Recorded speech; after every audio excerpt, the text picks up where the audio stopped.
So do you know who it was? Yes, I know who it was. Do you know him well?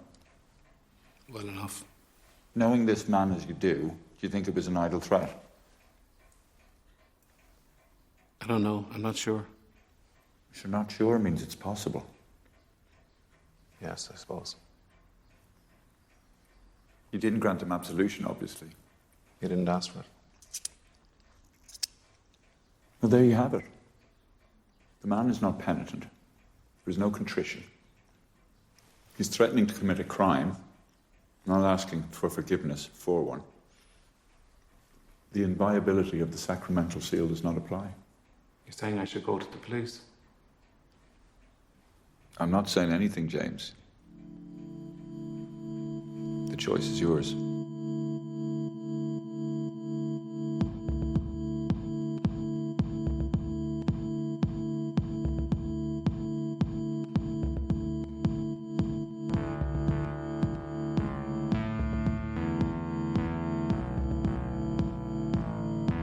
The EscapeGoat podcast. A podcast series featuring the discussion of many different topics, flaws and all, based on personal whims and fascinations. Hosted by me, David Fagiani, and several different guests.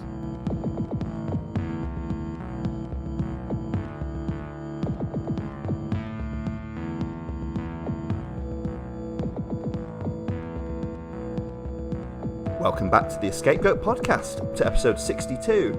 And I'm really delighted to welcome back a guest who's been on the show once before. That was last summer.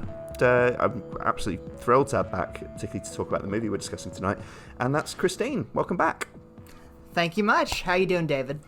Yeah, I'm all right. I'm good. I've had a mostly fairly pleasant start to the year.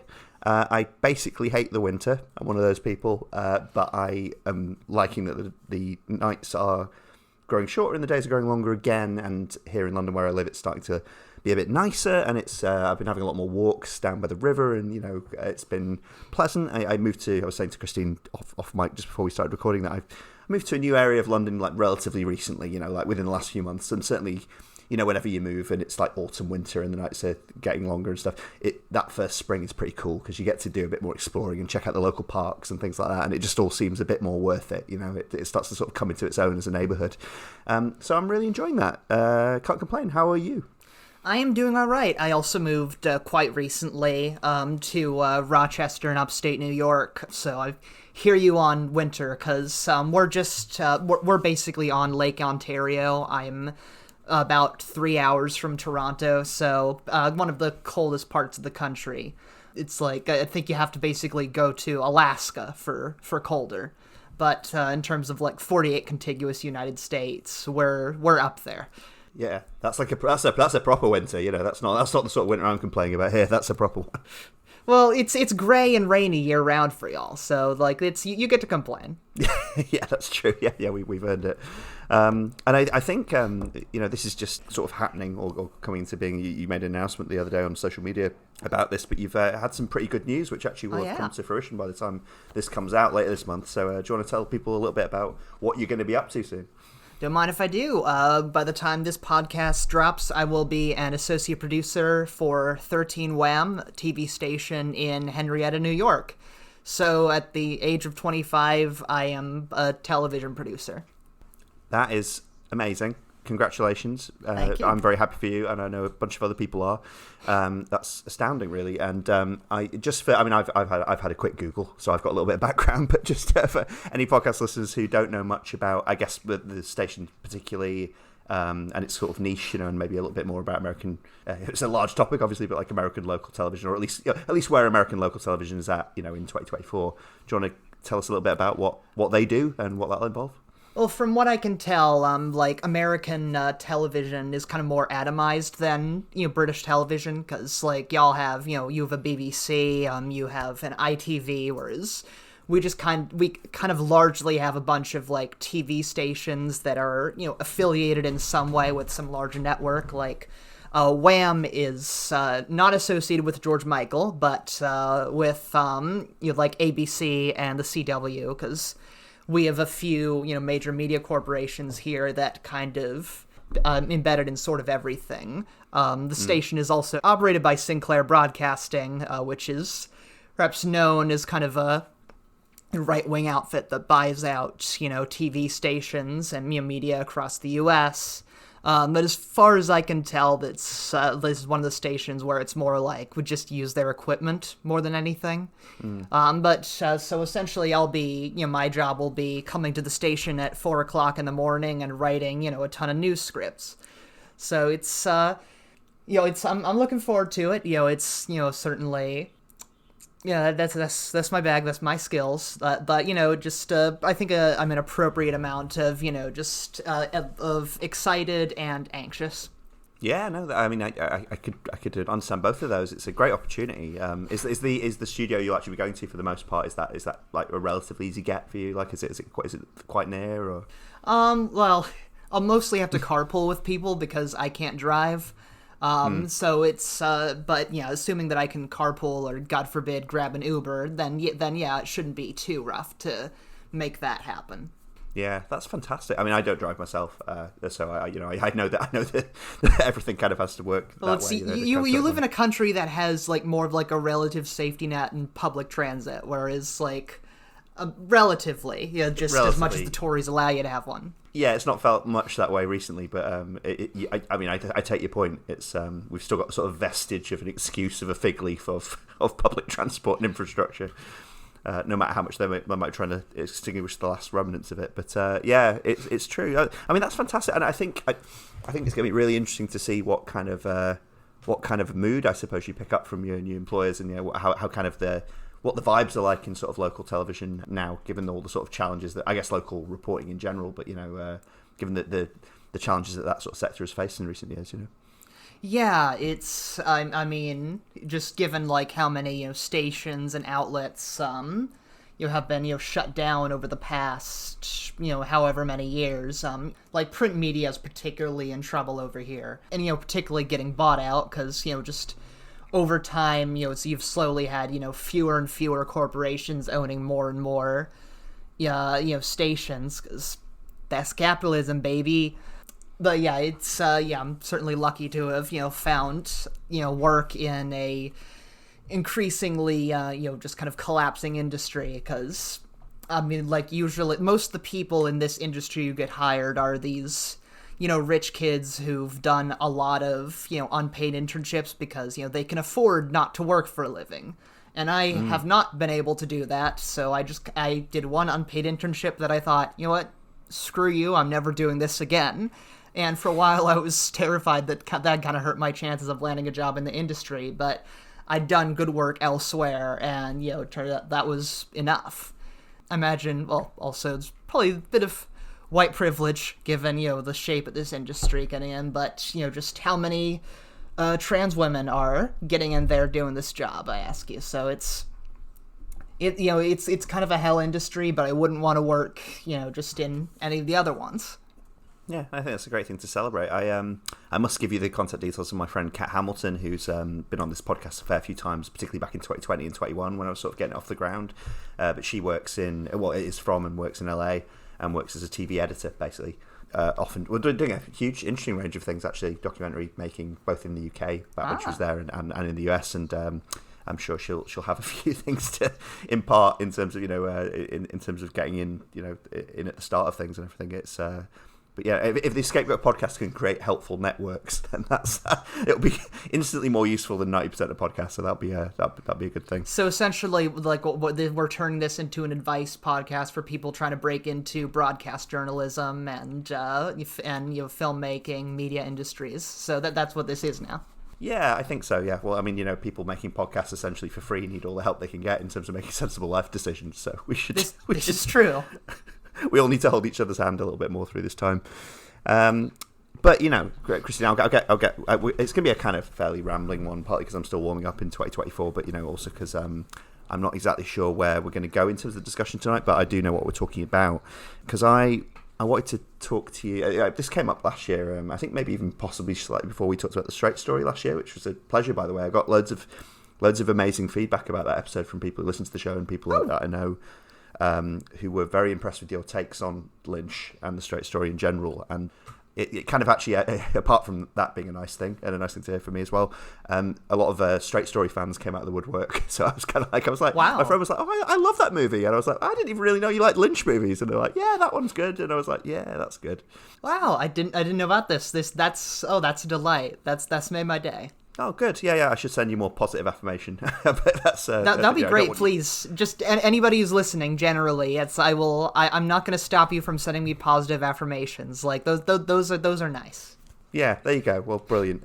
It's nice to be able to celebrate your friends. I think even then, maybe even slightly before then, I was talking about some cultural products and movies and stuff that we could talk about, and that I thought you might have an interesting take on. This is based on what I know of your work and what are your interests and your writing and stuff that you've recorded before.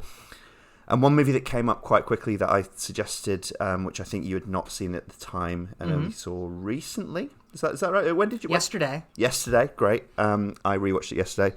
Was the sort of independent Irish movie from 2014. We're actually practically doing a 10th anniversary on it. It came out in April 2014, called Calvary.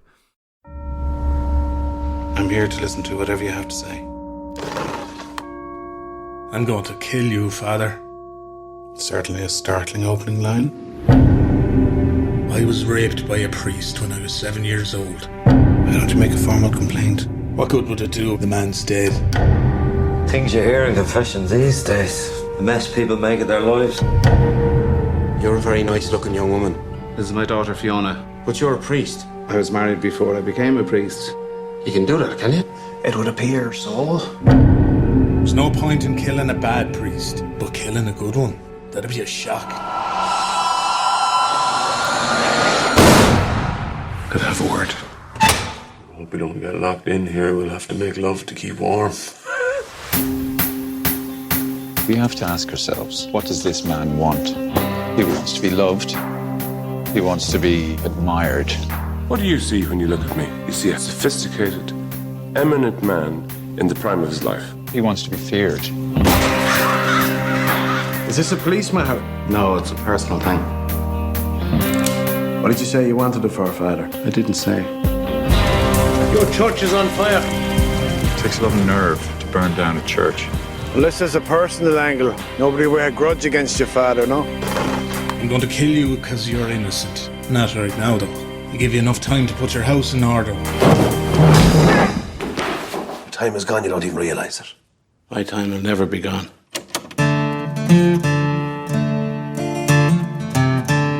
So you're sure there's a God then, Father, yeah? Well, the future he know. Do you need help? I have had murderous feelings, I have to admit. Referring to the commandment, thou shalt not kill. What about self-defence? It's a tricky one, all right. Run along now, Father. Your sermon is finished. He needs taking down a peg or two. That's what he needs. Take me down, then. Venom wasted.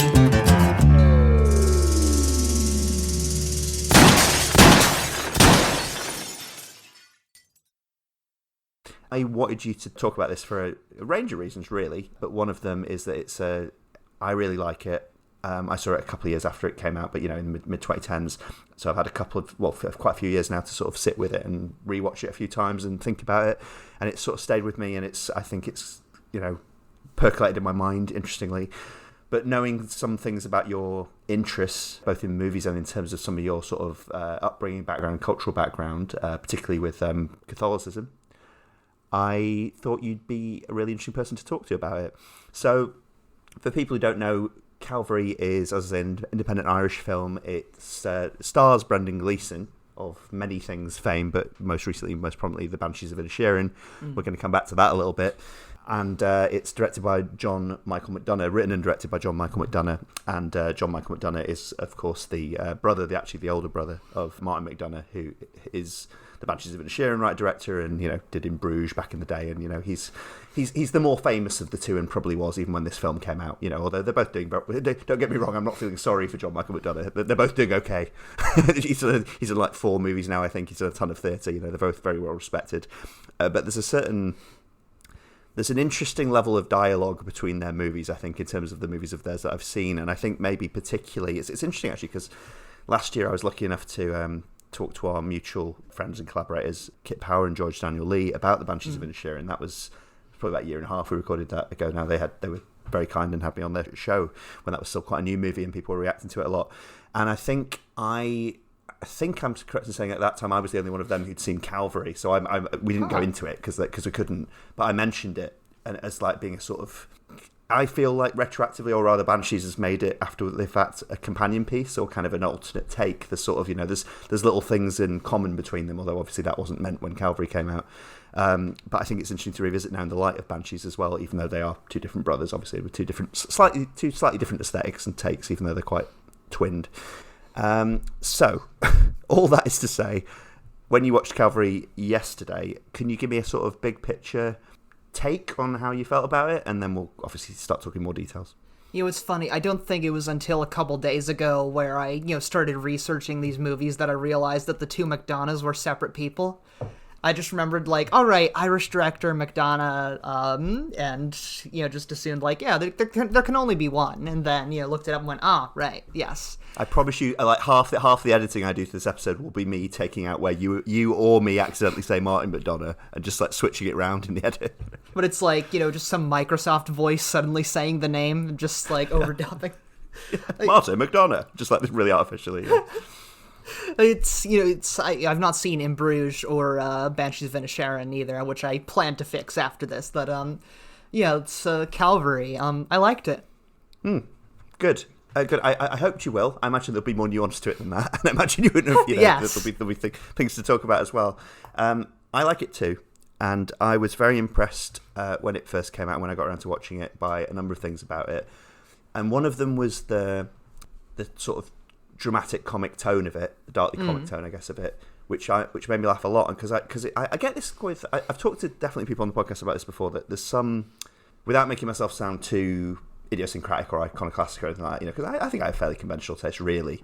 There are some movies that I really love, easy example, There Will Be Blood. I know that's not a very original take. I really like There Will Be Blood. But I find that often when people discuss There Will Be Blood, that they talk about it as a dramatic masterpiece and as a, this searing tragedy of this man's collapse into greed and misanthropy and all that sort of stuff. And don't get me wrong, it is that. But I also think it's very, very, very funny and funny throughout. And I think I maybe appreciate it more on that level than those other ones. And I kind of, dig it as a black comedy, maybe above those other qualities that it has. It's a funny movie.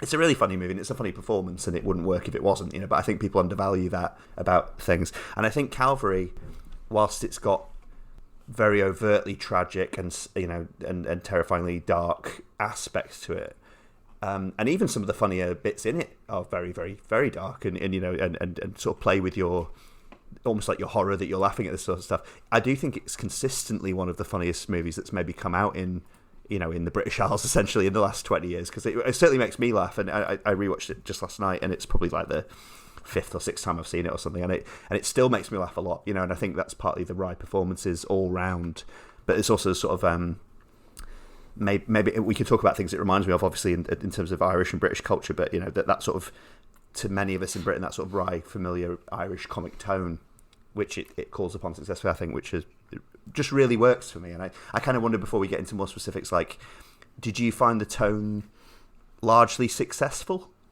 Jarring at times, both maybe.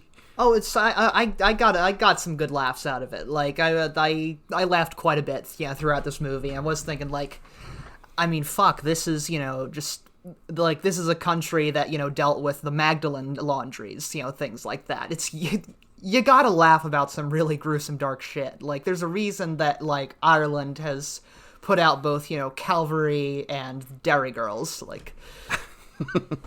I have to say, this is one of the better episodes of Father Ted that I've seen.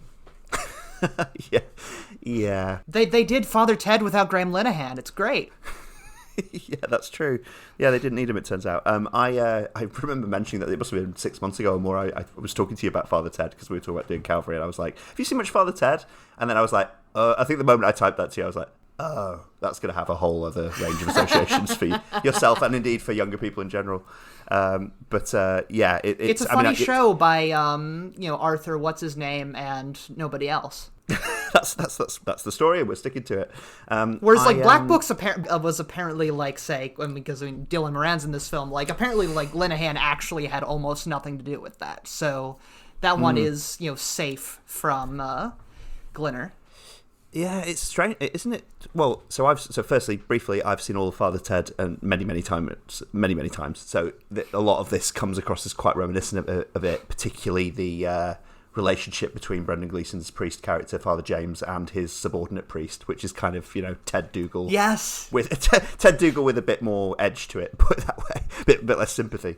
But it's odd, actually. You mentioned Dylan Moran, and obviously we'll talk about his character. It's odd, isn't it, that Chris O'Dowd is also in this, because he's the IT crowd. For British audiences, he's the IT crowd. And obviously for more mainstream American audiences, he's the bridesmaids guy, and has done various other things since then. But he was already they're both sitcom characters and stars, and they're sort of playing sitcom characters in this, sort of warped ones. I think a lot of the characters are actually in this. A lot of the actors are in this. I recognized I recognized every actor from something or other. Like every time someone appeared on screen, I was like, oh yeah, that's that guy from Casino Royale, which the really racist part of that movie. Yeah. Well, yeah, you've got. I was just looking at the cast list now, but you've got Emmett Walsh, who amongst many other legendary American movies was in, the Coen's Blood Simple. That's kind of what I know him best from, really, overall. And Knives Out more recently. I forgot about Knives Out. Yeah, he's in that. You've got Aidan Gillen, who, known for a lot of things, not least Littlefinger in Game of Thrones. And the Mayor in The Wire. Well, and I forget his name now, but one of the leads in Queer as Folk as well, Yeah, which is, I think of him a lot through that still, and obviously the beginning of The Dark Knight Rises. One thing I'd completely forgotten, and I think I go through this every time I watch it and have to be reminded about this afterwards, is the scene where Father James goes to see Freddie Joyce, who's the sort of convicted murderer in prison.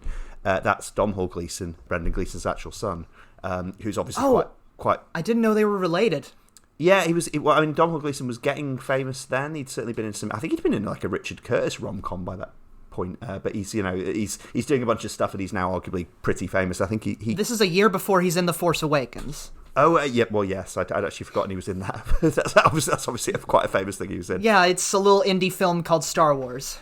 Yeah, we haven't got that over here yet. That's still coming over on the boat.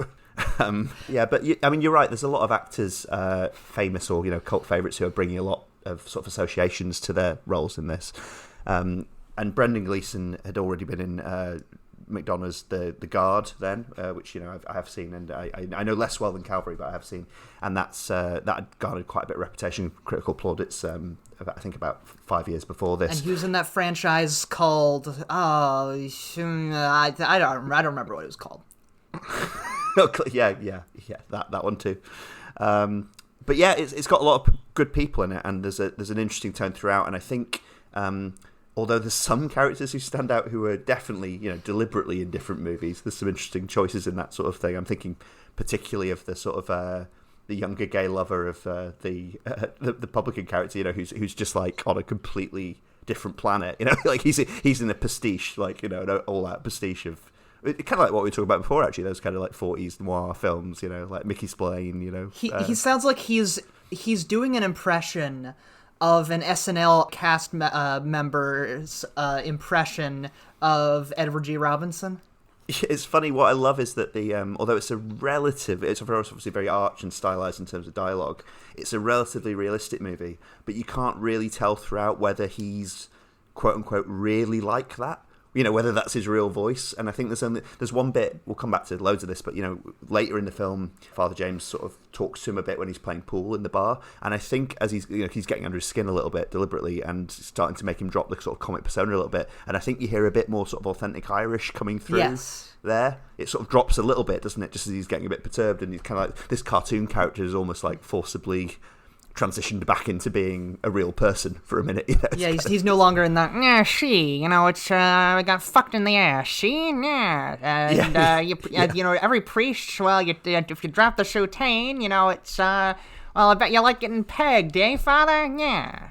It's funny because I think in some ways that he's the most extreme example of it, and deliberately so. But I think he's a nice yardstick for a lot of the other characters in it, isn't he? A lot of the other performances, because we'll obviously get onto the themes of the movie and what Father James is representing and what the Catholic Church in this is representing and stuff. But a lot of people relate to Brendan Gleeson's central character in this through jokes and through snide jokes and hard-edged jokes and humour dark humour, often quite aggressive dark humour, you know, like resentful humour about him and about his role in the community, or his lack of a role as they perceive it, or his illegitimate role in the community as they perceive it. And I think he's effective because he's the most cartoonish example of that. He's complete deflection, isn't he? But the stylization is just complete deflection. He's almost like, I'm not going to take you seriously. I'm going to be such a ridiculous character that you can't penetrate my defenses whatsoever, you know.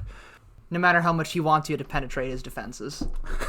I mean, yeah, we're practically rewriting dialogue for him right now, you know. But yeah, it's an interesting choice.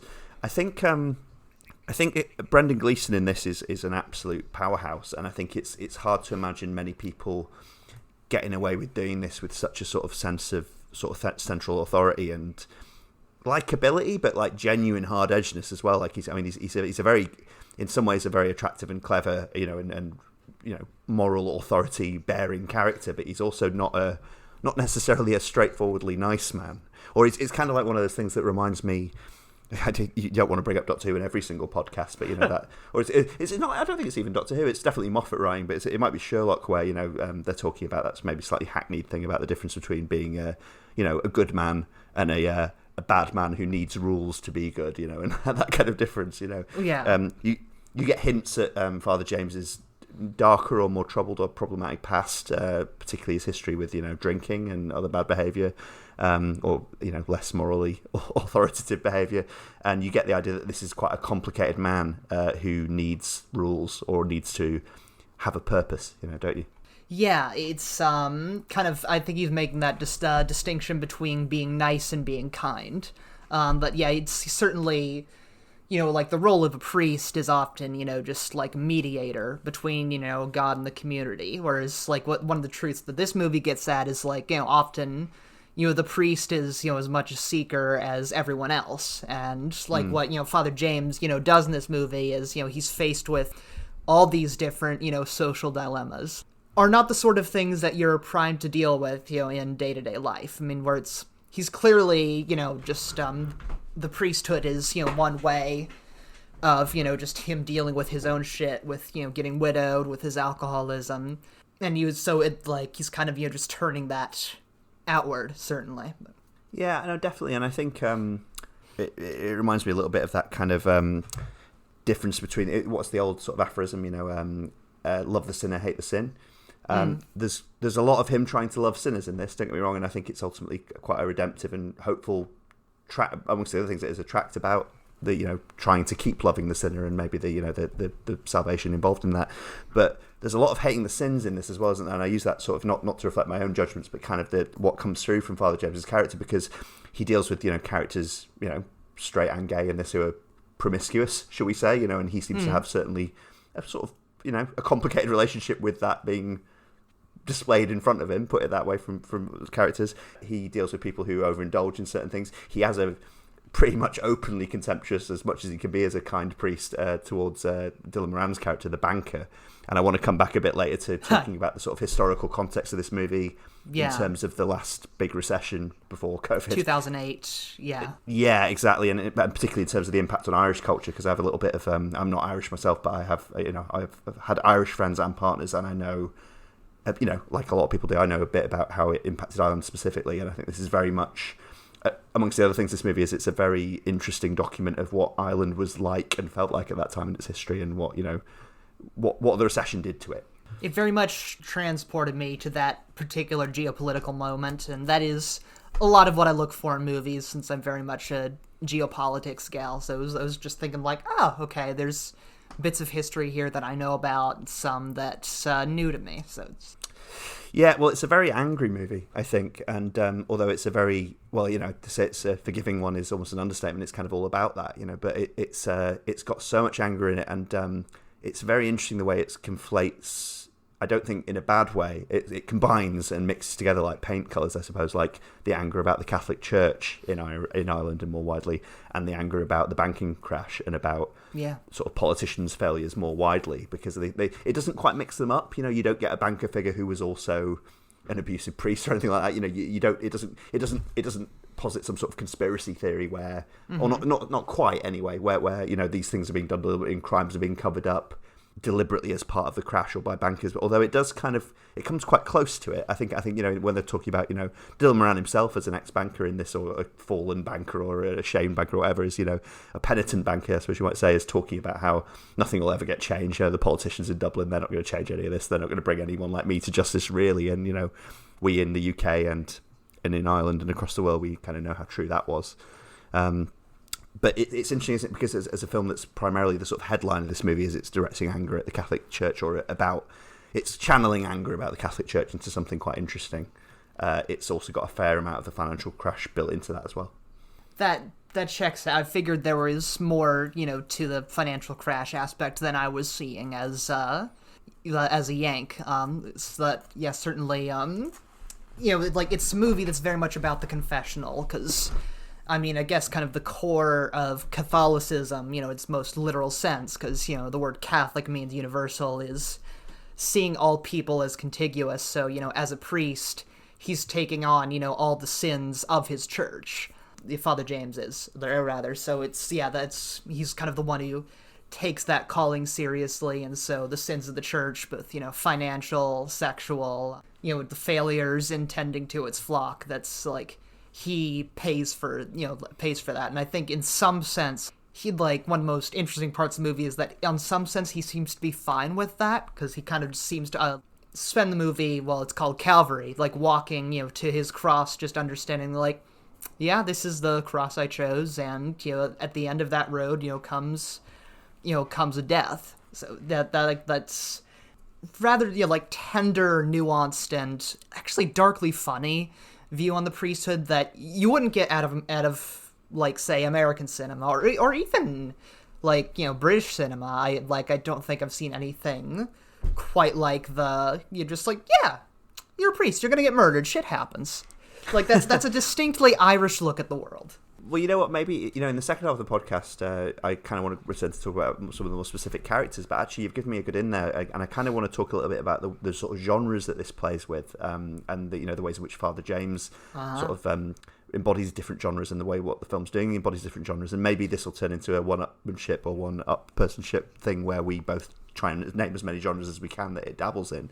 But I was going to say one of the obvious ones. You've just evoked the Passion, for example. So the Passion plays obviously are in themselves a genre, and this is that. One thing that the Days of the Week framing titles reminded me of when I was rummaging around in my mind thinking, what is this most reminded me of? And I'm sure it's in many films, but it was Seven. The structure of the movie Seven, which actually has some sort of mood parallels, I think, even in the way it ends. With people kind of being. People going or being lured to these far off, these remote locations, and not everyone walking out of them alive, put it that way. But I think one of the obvious things, especially talking to an American about the movie, is it's obviously on some level a Western as well, Oh, interesting. One of the obvious parallels, I suppose it's a surface one in some respects, but maybe not so much, is High Noon.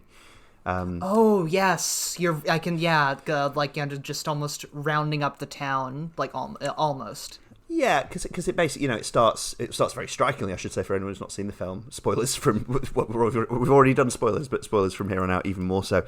It starts so strikingly in a confession booth, and that's one of I believe that was used in the trailer as well, and it's literally the first shot. So a priest receives a threat from someone who we, the audience, do not see. And that's a sort of conceit of the movie, that he probably knows who that is, although they're never quite straightforward about that. And he's going to be killed in a week for sins, which, actually, I always forget that the beginning of the movie actually makes it fairly explicit why he is being killed. It's not exactly a mystery why he's going to die.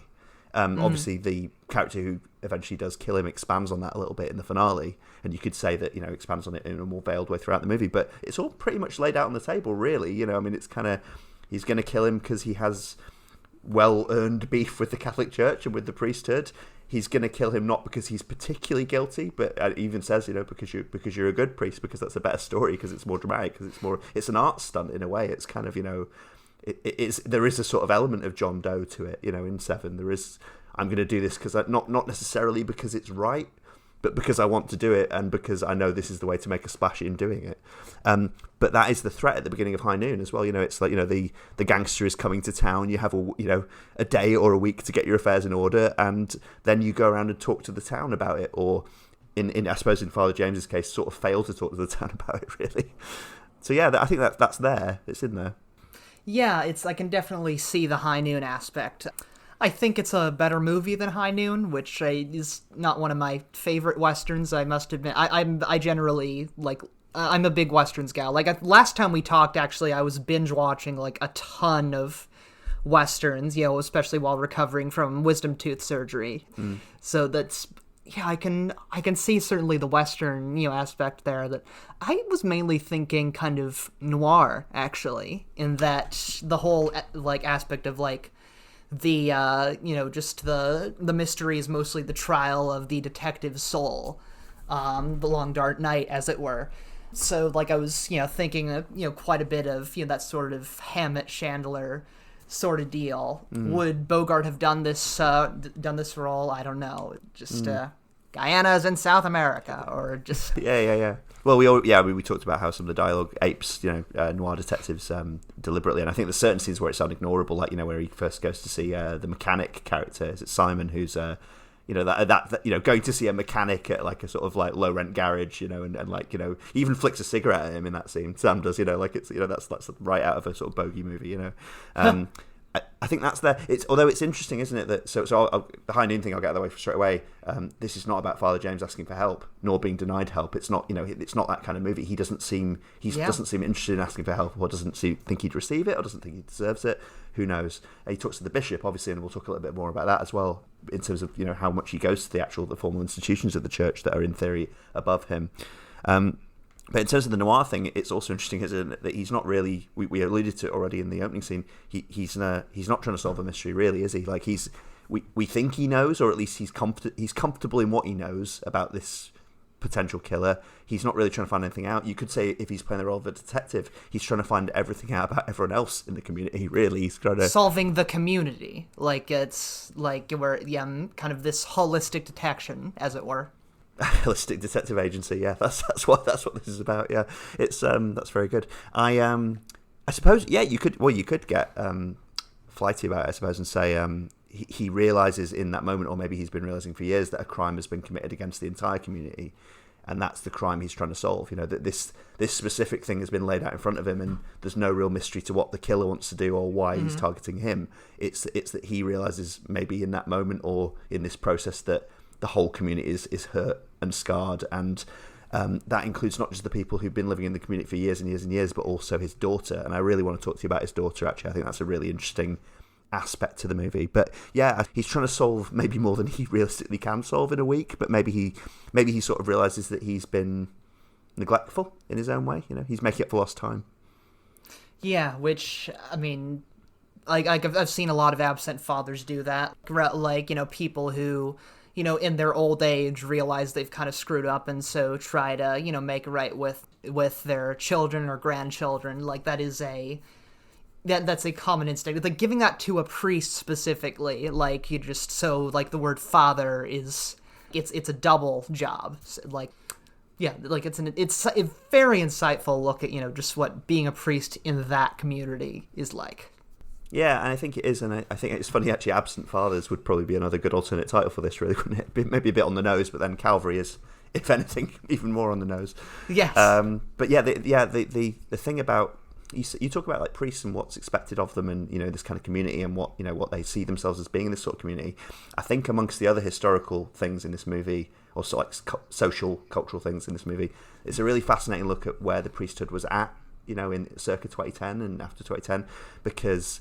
in Ireland, obviously Ireland is not it's not had a unique relationship with the priesthood, but it's had a very complicated, centuries-long, millennia-long, really, relationship with the priesthood, and it has been transformed radically in the last decades, not just through, the break from the British Empire in the early 20th century, but, then through reforms that happened in the 80s, 90s, liberalisation, an actual, huge decoupling of the power of the church from the state in a formal way, and a huge secularization. So Right. most of my contemporaries that I know from Ireland obviously have a hugely different relationship with the priesthood from their parents' generation and their grandparents' generation. It's a transformed country. I mean, Ireland in the 90s transformed as much as any Eastern Bloc country did, in its own way. I mean, especially 97, yeah. Yeah, definitely. And, we've obviously had, historic liberalising referenda in Ireland very, very, very recently. It's still a changing society radically. And, we were joking about Father Ted before but, the writers of Father Ted and everyone involved with Father Ted, they were making a programme that would have been impossible just years before, with, partly with British money and stuff, obviously, but and British cultural conversation going on, but just the sort of culture that allowed Father Ted to exist and do the things it does with the priesthood, and that just wouldn't have been possible a few years before. And this is in that legacy, I think. And I think Father James as a central character he's such an interesting character because he's so hugely aware of how far the priesthood has fallen, in a sense, in the public perception. Yeah, he's living in a community that is never recovered from the Irish 20th century, which feels distinct from like other people's 20th centuries, like just in terms of like mass suffering. Yeah, I think so, and I think I was wondering whether to bring this up later in the podcast, but I think it's appropriate now. Is in the final scene where Chris O'Dowd, again, spoilers aplenty, when Chris O'Dowd confronts Gleeson on the beach, and he, one of his lines is he sort of gestures back at the hillside and says, "There's bodies buried out there. There's bodies buried up there," and I think he's. He's obviously most directly talking about, you already talked about the Magdalen laundries and things like that, the atrocities enabled by and actually perpetrated by the church and church people. But it's also tying into the anger of the moment of like, that you're living in a country that's been emptied out, that's been gutted by the recession, that's actually been essentially, I mean, I don't want to over dramatize it, but, Ireland essentially in the last recession went through maybe an early 21st century version of the famine in a way. Like, it was an economic one where, but in its own version where I think the population of the country, like dropped by a third or something like that in the years after 2008. It's got a bit better again now, and some people I've known have been part of that flight to the UK and other parts of the EU as it was then, and back as things got a little bit better again. But it was a huge thing, and we'll talk a bit more in the second half about the younger characters in this, because I think that's interesting. Partly Father James's daughter, but also I can't remember the character's name, but the shall we say the sort of incel character, Yes, yeah, the one who talks about watching transsexual porn, which yeah, he has a great line. He says, I think he's saying, like, "Have you tried pornography?" He's like, I think I've exhausted the possibilities of pornography." Which is a great line. So he's do you know what gooning is? Yeah, I do. So he's a gooner. Yeah, I guess he is. Yeah, well, he's definitely, when Father James talks to him, he's at the point where he's still at least giving trans porn the times of day.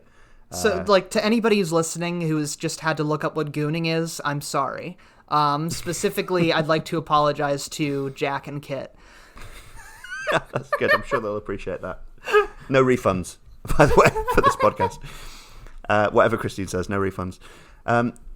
He's an interesting character partly because he is a younger character, and he's looking at leaving. He's looking at getting out of there in some way, and I think that ties interestingly into Father James's daughter, because she has left. She's come back temporarily because of a traumatic experience, but she has left, and she's going to leave again.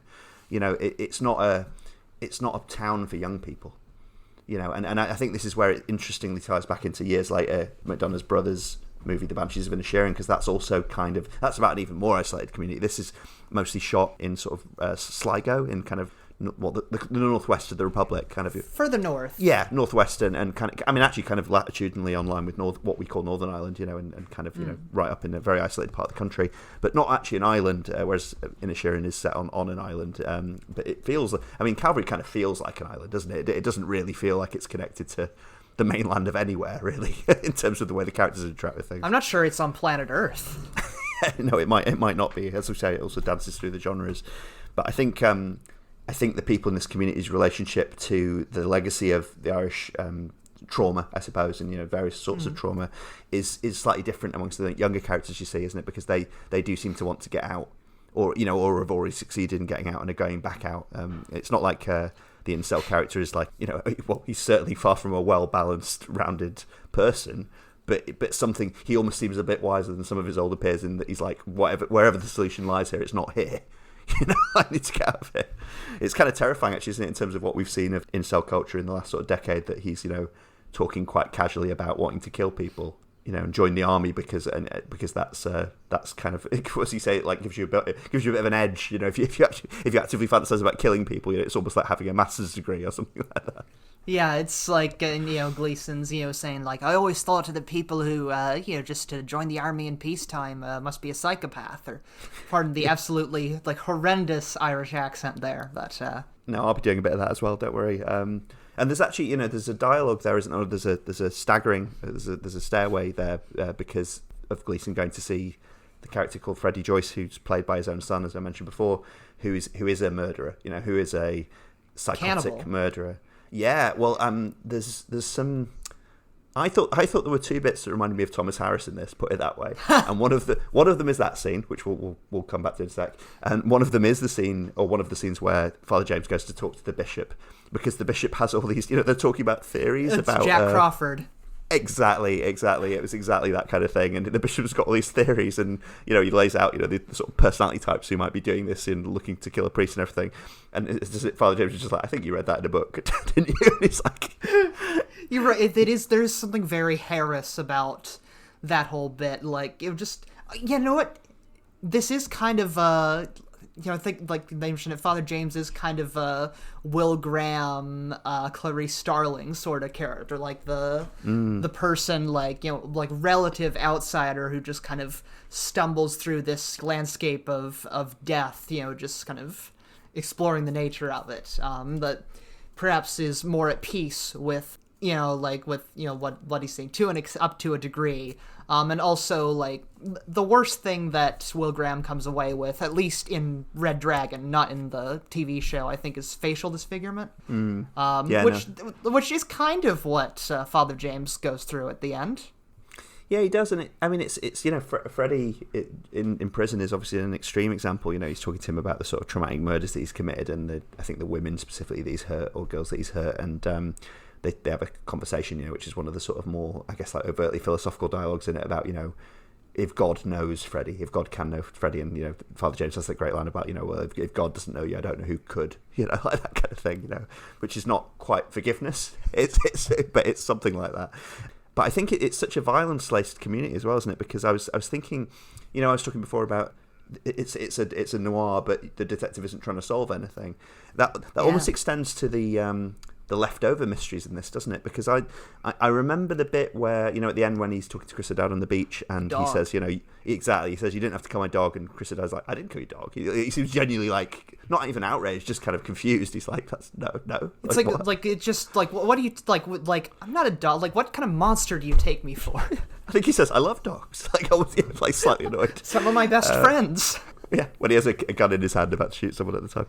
It's but that's an unresolved mystery, and I like that. Yeah. I think that's nice, and I don't think there's meant to be an answer to it. Although I don't know if you have a theory about that, but I think for me certainly there doesn't need to be an answer to it. But I was also realizing that it's not really resolved. I think it's partly hinted at, but the lady who has the black eye, basically the lady who's going out with who's married to Chris O'Dowd's character and is going out with a few people. Everyone. I think. Yeah, essentially, yeah. She's definitely been hurt recently. I think probably by a guy, but I'd say there's at least 3 characters you could say specifically did that. Chris O'Dowd says that he has hit her at the end. He says that he's knocked her about. I think it's something to those extent, but it's not necessarily that specific wound she has, and it's kind of. Maybe it's someone else as well. That's the other thing, is that there seems to be violence drifting around this community, in ways that are not containable. Or are beyond Father James's control, certainly. Yeah, just sort of every little society has this, like, atrocity or crime at the horror of it that everyone is just kind of mum about, that everyone kind of spots, this Almalas sort of deal. And, like, I think in some ways, like, one specifically, I think the movie, like, doesn't really interrogate, like, say, Isaac de Bancolet's character, where it's, like, they don't It's like they don't, affirm, the racist stereotypes that the characters, like, the conceptions that the characters hold about it, but it doesn't really, like, it kind of still, like, recreates that sort of marginalization of, the one black character in the movie. It's better than, his role in Casino Royale, the same actor who's just, like, whole role is, scary black strongman who menaces, white lady. Which is a stunningly racist part of that movie that I'm always kind of shocked that nobody talks about. But, so it's like, I'm shocked that an Irish movie isn't great on race. Well, they do give Debancole one of the lines that's kind of most edgy in the movie, which I think, actually, I noticed at this viewing because I was like, I'm not sure if this is a racist line, because it's a line they could give to, I think, almost any male character in the movie. But he has that line about, talking about the lady in question who he's like, well, some women, it's something to the effect of some women want to be hit, they're kind of asking for it, that kind of thing. Yeah. And that's something I can imagine many characters in this film saying. Oh, that's a man thing. A lot of men. Yeah, I suppose it's the fact that, other characters in the town sort of talk about having to dance around sort of cultural sensitivities and, kind of the implication of, well, that's just the way they do things, that kind of relativism about, immigrant culture and stuff.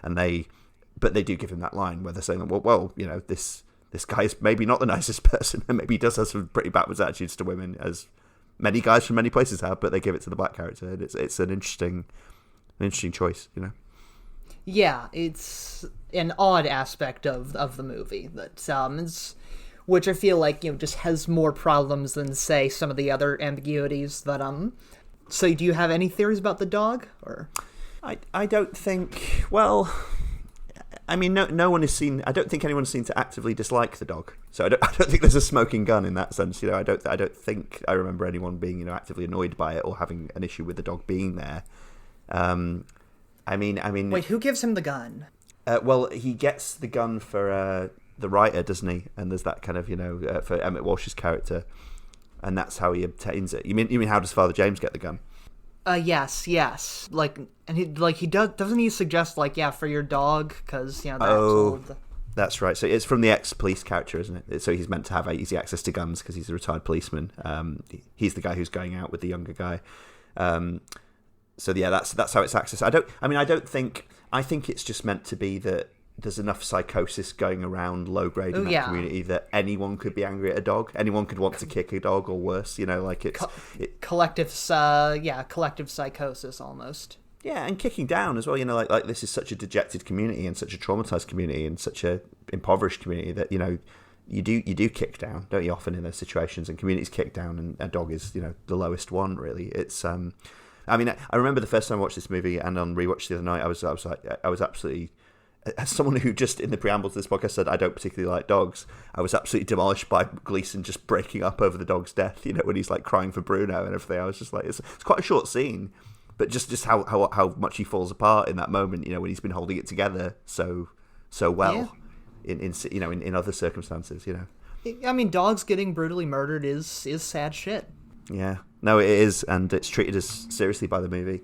Well, you know what? Let's have a brief break now. We'll get a glass of water, and then I want to talk to you about some of the other characters. I do want to go back to talk about his daughter as well, but there's some other stuff that I want to talk to you about as well. But yeah, we'll see you back in a second. Yeah, see you in a minute.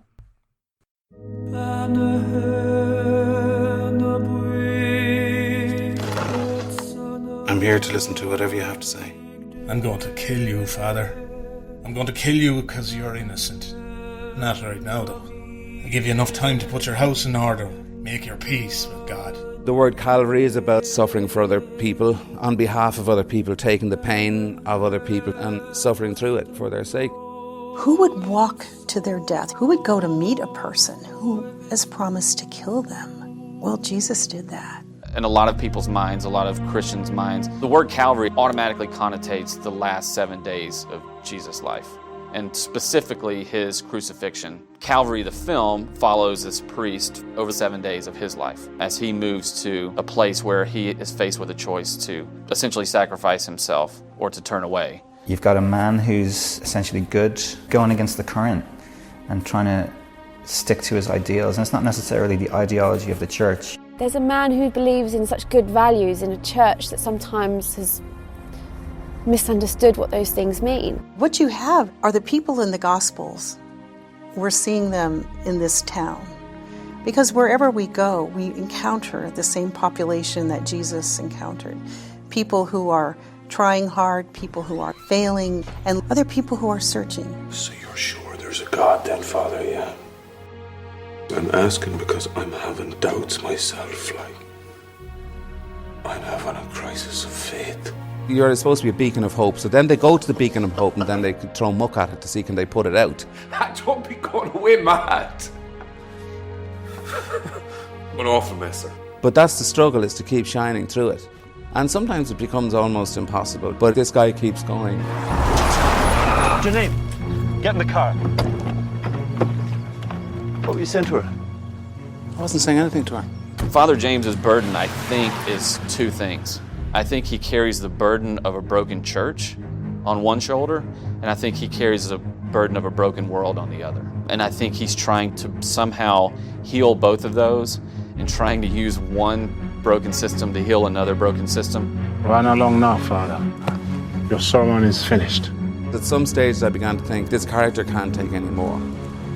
And then there would be a very beautiful line where, for example, Marie-José Crozet's character comes to his rescue almost in an angel-like fashion, that she has suffered a horrible loss. And her faith, her insistence on it, and insistence on love, helps him when he's at a very, very low ebb. What is faith? For most people, it's the fear of death, nothing more than that. If that's all it is, it's very easy to lose. It must not have been much of a faith to begin with, if it is so easy for them to lose it. There's so many areas it touches upon, faith, what it means to be a decent person. Are there some things which cannot be forgiven? They say charges are going to be filed against me for various so-called irregularities. And we all know full well that's not going to happen. No, there'll be no punishment forthcoming for a man such as myself. There never is. These big questions. And the film does it in a very, very challenging, interesting way. Forgive me, Father, for I have sinned. Say 1 Our Father and 10 Hail Marys. I've sinned more than that. There's a lot of sin in this town, and he knows it, but he does know that the opposite of sin is virtue, is that power to be good. I think there's too much talk about sins, to be honest. Not enough talk about virtues. You might be right. What would be your number one? I think forgiveness has been highly underrated. He's not perfect by any means, but by the end, he believes in forgiveness, and he believes in love, and he believes in hope, which is the triumph of it.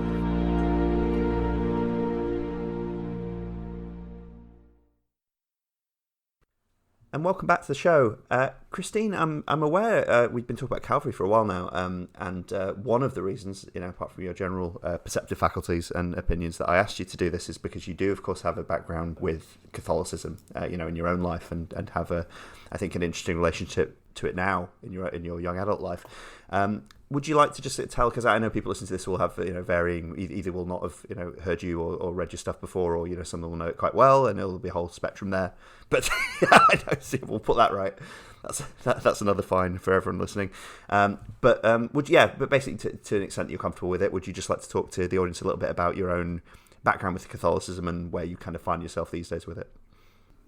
Well, let's see. I was raised Catholic. I don't really know what my current relationship with it is. I've kind of had an on and off relationship with Catholicism for, a long time. But let's see. Raised Catholic, conservative family, and in Virginia and West Virginia, so relatively south. So, very much, part of that, conservative Catholic culture growing up that, traumatizes every queer kid who passes through it. And let's see. Yeah, so, and then, just I did a lot of Catholic schooling, so I was, deep in it. But it was very important to me. Churches were, important to me. Like, I was head of I co-founded my parish's book club when I was a kiddo. I'm co-founded with a lovely priest, Father Wooten. I don't remember what diocese he's in now or what church he's at.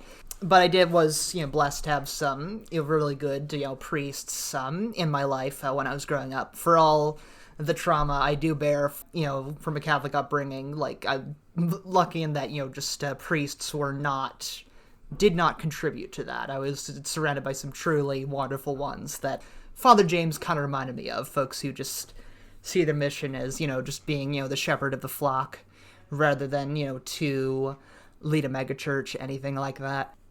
But let's see, as for these days, well, like in my mid-teens, I fell off faith thing altogether, sort of rediscovered Christianity in my early 20s, this sort of universalist or left liberatory read on it. So, like, kind of deeply Catholic in a lot of ways, kind of focusing on the interconnectedness of all human beings, all creation.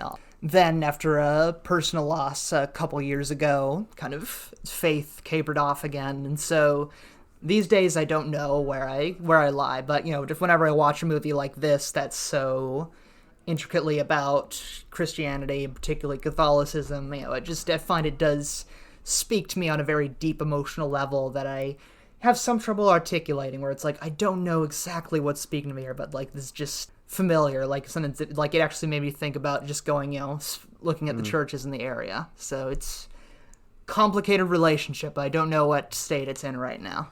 Yeah, no, I appreciate that, and I think knowing that you have this back. My relationship with the Catholic Church is kind of like George and Anne Smiley.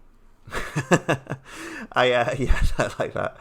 It's always good to get a Tinker Tailor reference in terms of strange British pop culture. I'm sorry, like, one more thing. I do think that John le Carré is kind of like the circus in there is kind of covertly like a church, but that's a subject for another day. That's interesting, yeah, and the idea of heresy within that, and defection and schisms and things. Yeah, that's a good one. That's one for later in the year. Yeah, sorry, continue. I guess because I knew you had this complicated relationship with it and this evolving relationship with it, and then you were far from a trad cath. Is that what they say? Yes, I did attend a trad cath school for 2 years, which I probably should have mentioned. Like, and to distinguish between to be clear to listeners aren't familiar, like, there's conservative Catholicism, which is the mainstream thing, and then there's traditionalist Catholicism, which thinks that just the post-Vatican II church and like mainstream Catholicism is too liberal. So we're talking like overtly fascist stuff there. I'm referring to like in 7th grade being hauled into a van. I probably should have mentioned this in the like before, but I guess technically illegally, because my mother told them beforehand, like, don't bring her along to do this. It was a rainy day and we were all like hauled in, you put up in a van. I just remembered half of us without seatbelts, actually. I forgot about that detail. That's the worst aspect. Which I forgot about that detail until now, but like, some of us, we were like, just sitting, in the back of this van. Not just no seatbelts, no seats in the back. Bunch of kids in a van. Nothing fishy, but I never remembered that until just now. But, and so, Rainey took us to this, clinic that provided abortions, and I somehow thought that's where this story was going. Yeah, had us kneel in the grass in this pouring rain, a lot of us without umbrellas, and had us pray, and which the teacher who had us do this was not also on his knees. He was happy to keep standing. Yeah, that was.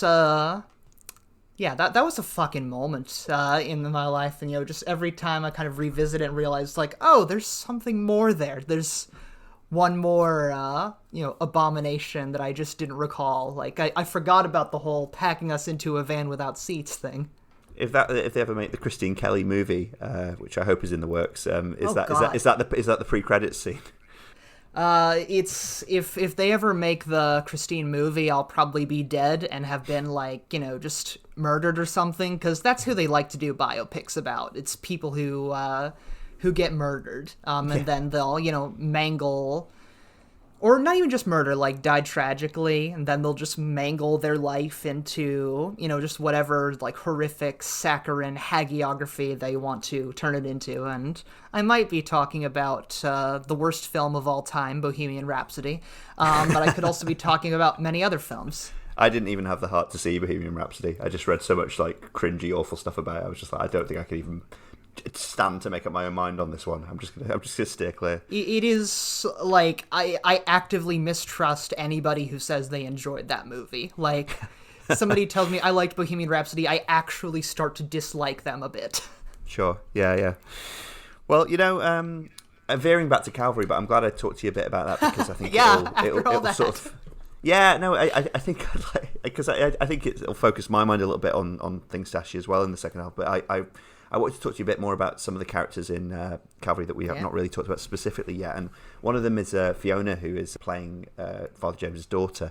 Now, she's seen to have returned from, well, I think it's London, isn't it? Because you certainly see a shot at the end. It looks like London, and she's done that thing of going to London, and you find out that she's, I think, just come out of what she at least found an unbearably intense. I think they're quite vague about it. Intense or abusive or just a lot in terms of a mental health relationship, and she's had a suicide attempt, at least one suicide attempt, and has had a history with self-harm, and they talk about that as well. And you learn a little bit about Father James's wife, because you learn that before he entered the priesthood, he had a wife, and she had they had a loving relationship, and but then she had a traumatic, slow death from an illness, and after that, their relationship suffered, and then arguably suffered even more when he entered the priesthood, even though that gave him a purpose and helped him. She felt doubly abandoned. They have this whole series of scenes where they talk through this stuff. I thought a really interesting thing about the casting of Fiona was that Kelly Riley is from England, and she's done a whole bunch of stuff, but she's almost sounding, she's a very Mary English-sounding Watson in the actress. Guy Ritchie Sherlock Holmes films. Oh, she is. Yeah, that's it. Yeah, well remembered. She sounds very English, and she sounds very English in this. Mm-hmm. And she's clearly, I suppose probably the big hint there is that her mother was meant to be English, and that's she's an Irish English character, or has raised in England, maybe any number of things. But she's very much this. She's very much this contrast. She's almost like what we call like cut glass English. She sounds posh Southern English, and that as a contrast to Brendan Gleeson, a big sort of Irish bear of a father. It's an interesting thing because she's like deliberately foreign to him and to the community, even though she shows a certain familiarity with it. So it is a bit of a homecoming. She's met these people before, and she's aware of the layout and stuff, but she is alien to it, and that power dynamic between English and Irish culture is obviously so fraught and, storied and complicated in terms of the power relationship between the communities and the countries, but also just individuals who interact with that divide. Kind of for American listeners, kind of the equivalent of that would be like, let's say, someone like, somebody's, kid from, Alabama, leaves home and goes off to, let's say, Manhattan. Mm. Yeah, so it's as much of a cultural gap, but obviously Ireland has always had, huge amounts of exports and in people, and people have chosen to leave and people have had to leave. And there's often a fine line between those two things. And the 2010s, as talk about the crash before, there's no stranger to that. I've met huge amounts of Irish people in London, and people who moved here for a bit and moved here for for the rest of their adult lives, and people who moved here for a bit just to survive economically and then moved back. And the fact that she's for perhaps some of these reasons, but also very, very personal family reasons, has sought this new life elsewhere. It's an interesting character to throw into the mix, and I think the fact that she sort of lands in the middle of this story, because when she comes back, he's already dealing with this situation, but he's also trying to be a good father, as you say, the double meaning father. He's trying to be a good father on both levels to her, and he's also making up for lost time there, isn't he? We talked about the absent fathers thing before.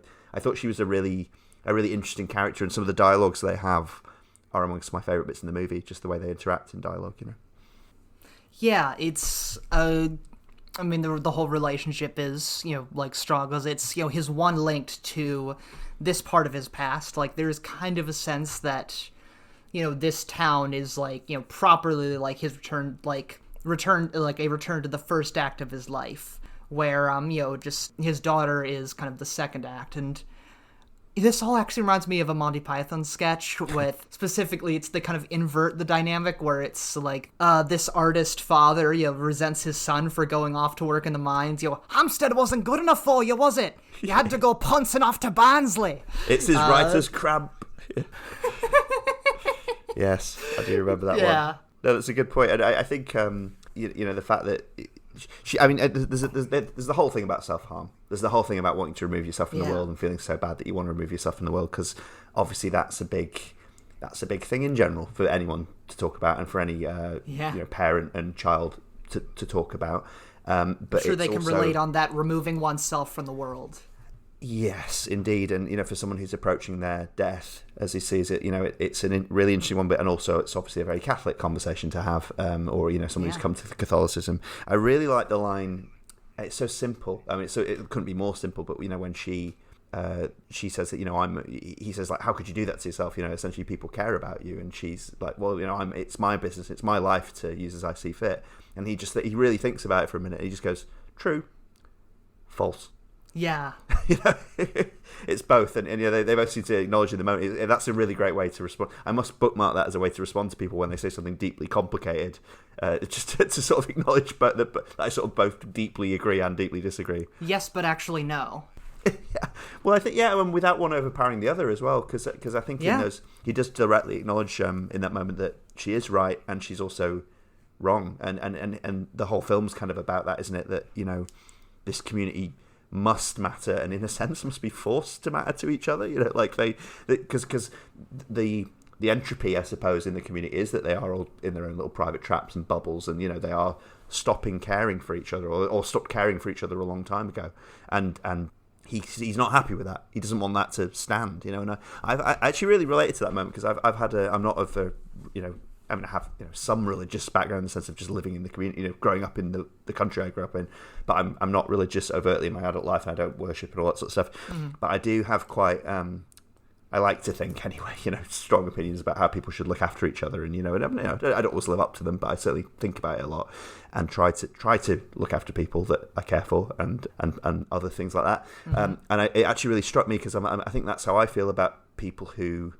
Not people who are struggling with their own problems, obviously, because that's another thing, but people who don't look out enough for people that I think they should be looking out for, or that I try and look out for. And I do think it is true that everyone is their own person and can make their own decisions and all that. It's simultaneously and maybe paradoxically true that maybe they shouldn't.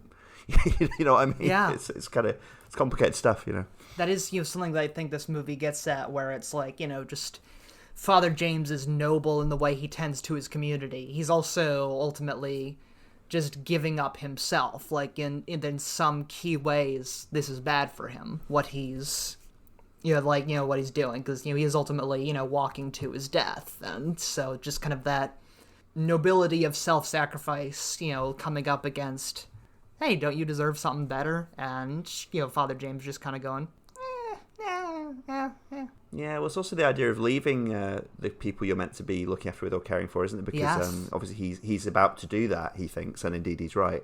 And not just in terms of his daughter, who he basically doesn't tell any of this to, and puts her back on a plane to London. Not knowing. Doesn't even tell her the dog's dead. No, yeah, that's interesting too. I think I was also thinking of the moment towards the very end of the movie when he's on the cliff and they kind of do a fun fake out where Dylan Moran's character appears next to him, and you kind of like, oh, that's the guy who's going to kill him, and it's like, and then he turns out to be, dealing more overtly with a crisis of faith. He's become less spiky. He's like, no, actually, I really do want to talk to someone, and he's I think implied to have suicidal ideation and stuff like that, and Father James comforts him, tenderly, genuinely tenderly comforts him. He doesn't, there's a lot still to forgive here. I think you sense both as a priest and as a man, but he's like, no, we'll make a start on that. I'll come and see you at the house afterwards. You go and do that. But of course, Father James knows, again, rightly, that he's not going to be able to do that. He's not going to come and, unless you want to be, make it into a sort of poetic thing. He's not going to come and visit him at the house afterwards. He's abdicating that duty, or he's misleading him. He's not telling him the truth either, and it's true, and that's not good, is it? Yeah, it's not benefiting the community for him to, just go die. You're right that he is abdicating those pastorly duties in that moment. Yeah, and it's the very end of the film, which I think is a little heavy-handed. I mean, I think there's a lot of this film you could say is heavy-handed, but where Fiona visits Jack, Chris O'Dowd's character. Fiona is shown to visit him in prison. He's presumably been convicted for the murder of Father James, and they have that moment, where that really ends the film, where she picks up the phone and he's about to say something. So she's taken on the role of the priest there, hasn't she? And a female priest as well, which is also worth commenting on. Yes. But Father James is sort of bequeathed to that purpose. Yeah. But not overtly. I mean, the movie begins and ends in the confessional. That's a good point. Yeah, I hadn't really thought overtly how that does bookend it. But she's how much has she chosen that? There's a whole sort of missing bit of the film at the end there, in a way, isn't there? Because she's been sent away again. She's been, maybe kindly, maybe not, lied to, essentially, by omission anyway. And now she's got this new purpose or job or way of coping that's been sort of foisted on her again by Father James, really. And he has again abandoned her after there's a scene where she says, you abandoned me and you did this, and it really hurt me, and I'm like, you hurt me, you get after Mum left, involuntarily, and then he does it again, discuss, I suppose. It's the ending of Knives Out too, isn't it? I suppose it is, actually. Yeah, it's just sort of inheriting that that whole great duty that she did not ask for. Yeah, and I suppose you could say, well, we've probably to an extent been dancing around this a little bit, and I think the film kind of does as well. Like, what is he martyring himself for? Yeah. Why is he dying? Why is he going along with this? What good does he think? We're a little bit vague on what Chris O'Dowd's character Jack thinks is going to come of this as well. He might just be beyond caring. He wants this to happen, and beyond that, it doesn't matter really. But I think it's an emotive choice. Yeah, it is. But it is a sort of suicide as well, and on Father James's part. And it's, why does he think he should die? Because you could be simplistic about it. You could say he just misses his wife, or something like that. He's just been too beaten down by it all. But I think there's, going back to that thing of his awareness of where the priesthood is at now. He seems to think on some level he does deserve it just for being part of this. I think I think he is punishing himself on some level, which makes you think that maybe his daughter's not contempt, but his daughter's anger at him and abandonment sort of feeds into this. He's like, well, who's to say I was right to join the priesthood? Maybe I'm sort of doing this from a deeply priestly place and kind of, a very holy place in my mind, but also maybe I was just wrong, and that makes me sort of irredeemable. Maybe his death is a very complicated thing at the end, I think. Yeah, he might just be Irish and want to die. Right, which is just an innate sort of immersion in Irish culture. You have a sort of Beckett Before anybody chews me out on that, my last name is Kelley, so I think I get some leeway on making that joke. Yeah, no, that's good. I think we should have dark jokes in this podcast, otherwise it wouldn't really be appropriate. Oh yeah, I'm all about dark humor. Like, for instance, I know child abuse like the back of my mother's hand. That's staying in. I had it in my notes to ask you about a specific scene in this, and I definitely, at the moment I knew we were going to talk about this, I really wanted to talk about the scene because it's one that sort of, again, stayed with me the first time I saw the movie, and every time I rewatch it, I sort of feel like I have a slightly different take on it. It's the scene where, I think it's after his dog's been killed, but it might be just after his daughter's left. It might be just after Fiona's gone back to London, because if so, that's an interesting bit of timing. It's the scene with the little girl on the road, where Father James is walking along a country road, and sort of a little bit out of nowhere, almost in a slightly supernatural way, this little girl is in shot, and they start a quite brief conversation, because the conversation is interrupted by her father, who whisks her away into a car and seems to not trust the priesthood, put it that way. Yeah. I'd really like to hear your thoughts on that, because I think that's a really interesting scene. And it's really interestingly at the heart of this movie, and kind of almost like another one of the stages I think he goes through in this, if they were sort of Stations of the Cross and stuff. It's another sort of moment because of maybe no turning back or sort of recommitment, because I think he has a relationship with his daughter, his real daughter, and it's to an extent a failed one, or a bit of a shattered one, maybe not beyond repair, but it's difficult and full of hurt and everything like that.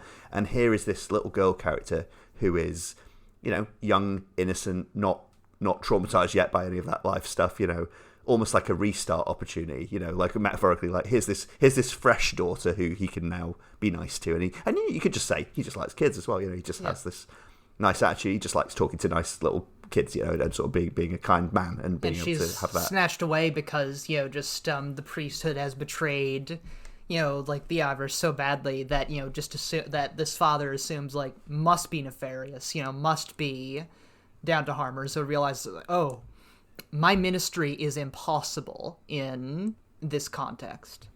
Exactly. And I've just remembered that it's actually the point in the plot as well where he's about to have his sort of Good Friday experience as well, where he gets very drunk in the local pub and, you know, like gets damagingly drunk and starts firing the gun off and everything like that.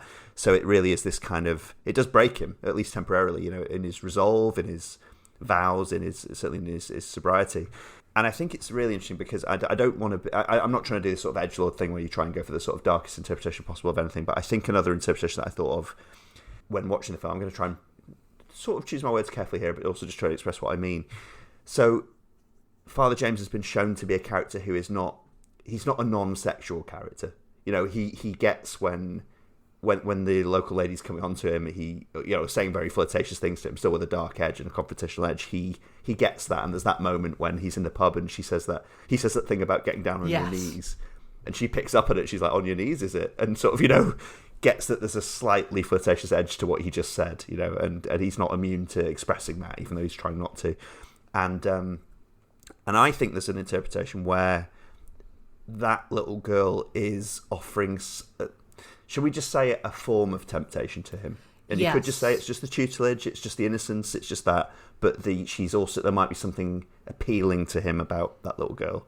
I'll just leave it at that. But at least representative of a different life that he has had. It's a temptation. You could say it's a temptation of and as you say, actually, you're quite right there. You could get into sort of Last Temptation of Christ stuff there. I was going to say Last Temptation of Father James. Like, it is very much... Yeah. I can't believe we haven't, like, brought up Paul Schrader at all in this podcast, because whenever, like, the whole time I was watching the movie, I was thinking, like, did Paul Schrader write this? Because, like, particularly, Aidan Gillen's character made me think of Bringing Out the Dead. You just Martin Scorsese movie written by Paul Schrader with Nicolas Cage as this paramedic, basically sort of filling the same priestly duties as Gleason is in this movie, which but you know, also put me in mind of, well, it's Taxi Driver, isn't it, too, with Jodie Foster's character. Like, another Paul Schrader movie, but the one that I really thought of most was perhaps obviously a First Reformed, which is, you know, quite similar movie about a priest of a, you know, like a small parish having a crisis of faith. Having this similar, like, you know, just your job is to shepherd people who will not be shepherded. Because, like, Ethan Hawke's character in that movie, First Reformed, you know, talking to a parishioner of his, this antinatalist, environmentalist, who's, you know, like, whose wife is pregnant, but he wants her to have an abortion because he thinks, you know, in 20 years, the planet's going to be untenable, and, you know, the next generation will hate us for bringing, you know, them into a world like this. It is very, you know, like Calvary in that, you know, just how do you do ministry when nobody wants it. And, you know, in term, that's, you know, what Jesus and the apostles are going through in the Gospels and, you know, Acts of the Apostles, a world that, you know, doesn't want their ministry. And with Christ, ultimately, it's he's like, too bad, you don't have a choice. Just because I'm getting nailed for your sins. I'd get in trouble for that joke with certain audiences who are never going to hear this, so it's fine. Probably not. The Schrader thing's a really good parallel. There's so many dark thoughts in this expressed and sort of, you know, hinted at, and so many complicated relationships with that sort of gallows humour. You know, you're right to mention the Aidan Gillen character there, who actually is another character that talks with a certain self-awareness to his role. You know, he talks about sort of playing the misanthropic doctor, and he says, like, you know, well, you know, it's a certain role, you have to play it with these parts of, you know, whimsy and these parts of, like, gallows humour, but, you know, I could play your part, I could play you, the good priest, you know, like, he seems like another character who's stepping out of the drama and, you know, is self-aware, and, you know, even Brendan Gleeson at times, I think he critiques lines of dialogue, doesn't he, not just from his daughter, but from other characters saying, no, that's too corny, you know, that's a bit glib, and things like that, you know, it's kind of, you can hear the voice of the writer kind of critiquing his work as he goes along. But yeah, so just to briefly wrap up the scene with the little girl, I think the great thing about that scene is it's such a short scene. It's about 90 seconds max, you know, and you get the whole interaction between them and the father's reaction, and then Gleason's reaction to it, and then he goes to drink. There's just that awareness that, you know, the father who's angry at him, he's being, you know, short-sighted, maybe a bit prejudiced, you know, maybe kind of blinkered in his distrust for the priesthood. But also I think there's a realisation in Gleason's reaction to it, whatever his inner thoughts about the girl and about what that scene meant to him, that he sort of acknowledges in that moment that the father is probably right not to trust a random priest on the road. You know, that's a rational reaction of a father. You know, maybe you could just say any random man on the road talking to your daughter, but, you know, a priest at this moment in time, it's like, you know, the alarm bell should be ringing. And I think there's that self-loathing kicks in again, and he's like, you know, no, I am that. I am wearing the uniform of that represents all of that. Yeah, it's like he like understands, you know, why people, you know, see him the way they do, because, you know, like, I mean, as a priest, you would kind of just recognize, you know, like wearing the collar, the soutane and whatnot, that folks are gonna go like, ah, you're a priest, where in a way that, say, you know, if you see, I don't know, a real estate agent like walk into a restaurant, you're not going to automatically register, ah, you're a real estate agent. Yeah, and doesn't I can't remember if it's the younger priest or one of the other characters who actually comments on him still wearing the soutane and everything. You know, like he's kind of being deliberately trad, not to conflate those terms, but, you know, he's being identifiable, right? He's like standing out. You know, he's deciding to kind of wear the iconography beyond what's actually required of the job in the 21st century. You know, it's which also is complicated psychologically, isn't it? He's an intelligent man who seems to have quite complicated ideas about faith in the church, but he's also deliberately trying to be almost like the cartoon version of a priest, you know. Yeah, there's a lot of that, you know, like you said, sort of embracing the caricature aspect. This is a closet comedy, and you know, in some ways. Oh, very much so, I think, and I think, you know, so many of the characters have that humour in them. I mean, even just the way Dylan Moran's characters, you know, just the most crass man imaginable. You know, the scene where they first meet him on the horse. Yeah. And then when he's, you know, pissing on the painting. Yeah, pissing on Holbein's The Ambassadors, which, you know, John Berger in Ways of Seeing, like, you know, uses that painting as, like, you know, an example of how the Renaissance kind of, you know, marked, you know, with oil paintings, this moment of, like, art becoming about, you know, property, about a way of, for the ruling class to, you know, show off their prestige and their belongings. So it's like that. So I'm just saying, I think McDonagh has read... McDonagh, not Madonna. I couldn't speak for... McDonagh Louise Ciccone. That's like, that's a good just drag it's name. Like a Prayer is the name. That should have been the name of this movie, but I'm saying McDonagh has watched or read Ways of Seeing.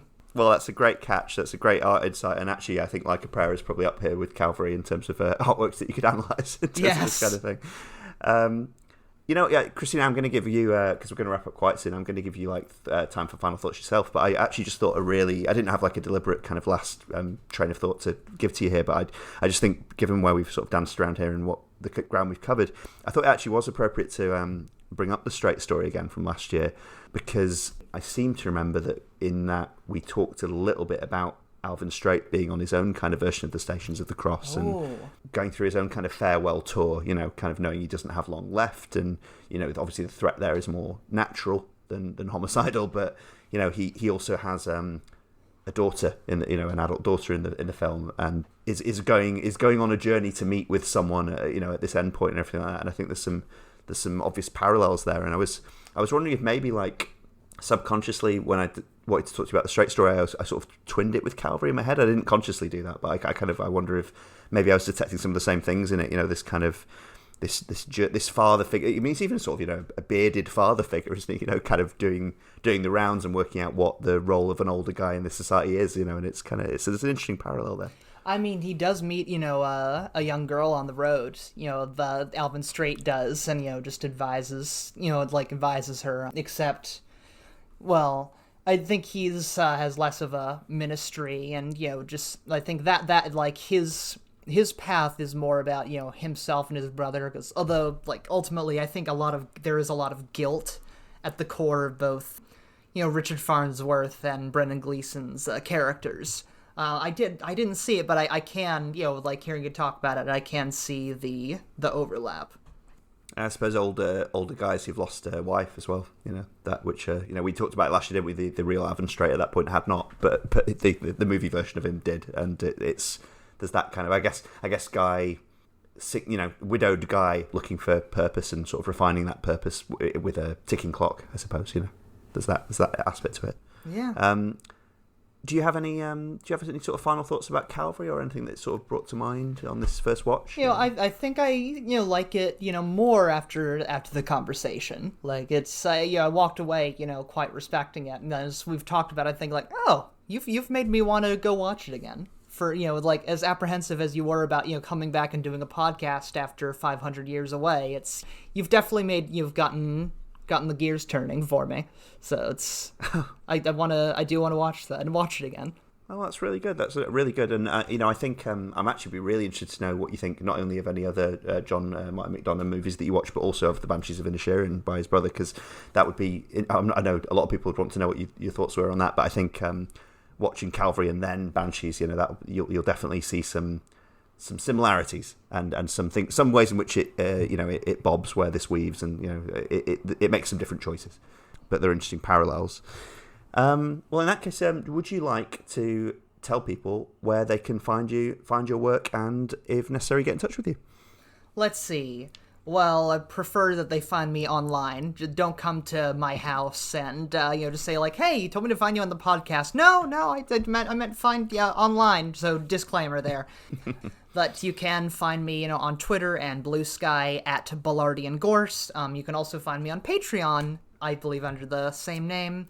Muckrack, if you want, a catalog of my journalism, that sort of thing. So, like all those places. And David Vajani, where can people find you? Yeah, good point. Well, here is the short answer to that. Wherever you found this is the other stuff will also be. Wherever podcasts are sold. Wherever they're sold, exactly. Yeah, I mean, I'm also on Twitter. I'm technically on Blue Sky. I've not engaged with it very much yet, but I'm just one of those people, and I'm at D_Fagiani on most of those platforms, and you can get the EscapeGoat podcast through Spotify, Apple Podcasts, YouTube, and Libsyn, which is where it's actually hosted. So, thanks, Christine, for joining me. I think that was fascinating, and I feel glad to be back. I feel warmed up again, so thanks for helping me with that as well. I feel confident now. I can have some more conversations. The year can hold more conversations. Happily. I've had a great time, David. Thank you. Well, I'm very pleased you could join me.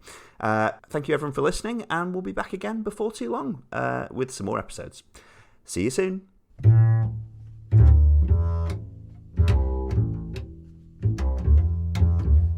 Down in the Bible, some of it's tribal, a tooth for a tooth, an eyeball for an eyeball. Some of it's truth, some of it's gospel. A man with a mission impossible. A man with the tan, a man who liked a parable. Cast your seed onto land that is arable.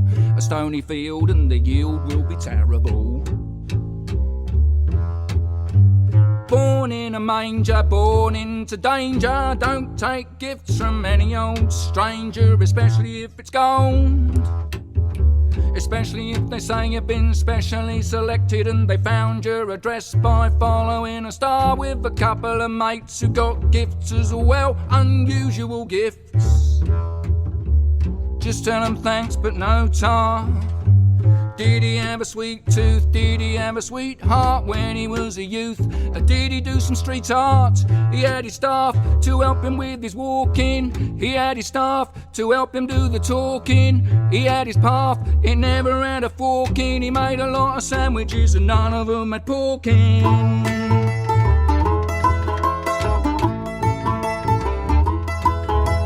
Treated like a criminal, flattened in the hymnal. What the men don't do, maybe the women all do.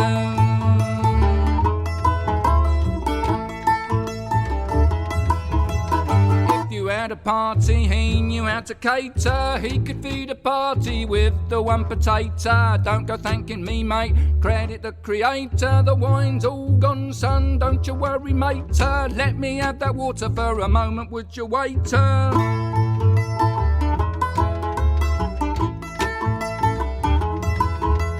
Down in the temple, kicking up a rumpus. Moneylenders wondering, is he gonna thump us?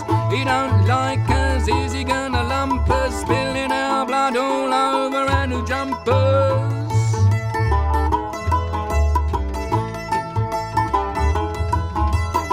A proper dad, he never really had one. It's not on file if the child was a glad one. No trial for whatever it was the lad done. If that's a Good Friday, I wouldn't want a bad one.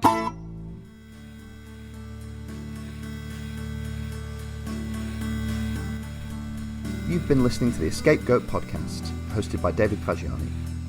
If you want to contact the podcast with any feedback or thoughts, you can leave comments on our Libsyn page or under our YouTube videos, or email us at escapegoatpod@gmail.com. You can also reach the show on Twitter on @egoat_pod and follow us for new episode notifications. This podcast is available on YouTube, Apple Podcasts and Spotify, as well as our Libsyn site, escapegoatpodcast.libsyn.com. Original intro, outro, and any other incidental music for this podcast is composed, produced, and made available by permission of Richard Gilbert.